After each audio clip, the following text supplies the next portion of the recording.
ठाकरेंच्या बालेकिल्ल्यामध्ये उद्या उपमुख्यमंत्री एकनाथ शिंदे यांची तोफ धडाडणार आहे। उद्या उपमुख्यमंत्री एकनाथ शिंदेंची प्रचार सभा होतीये। ठाकरेंचा बालेकिल्ला मानल्या जाणाऱ्या शिवडी, वरळी आणि सायन कोळीवाडा या ठिकाणी एकनाथ शिंदेंच्या झंझावाती सभा होणार आहेत। संध्याकाळी 6 वाजल्यानंतर या सभांचं आयोजन करण्यात आल्याची माहिती सूत्रांकडून मिळतेय।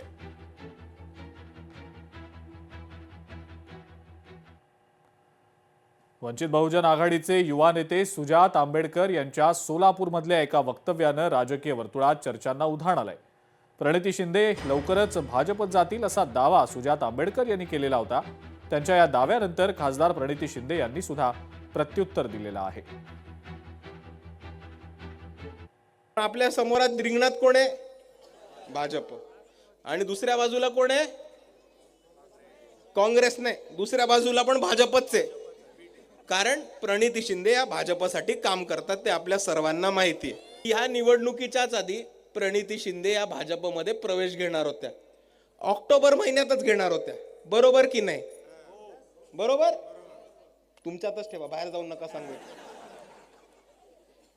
पण त्यांना फडणवीस साहेबांनी सांगितलं थांबा, 3 महत्त्वाच्या निवडणुका येतात, नगरपालिका येते, महानगरपालिका येते आणि जिल्हा परिषदच्या निवडणुका येतात।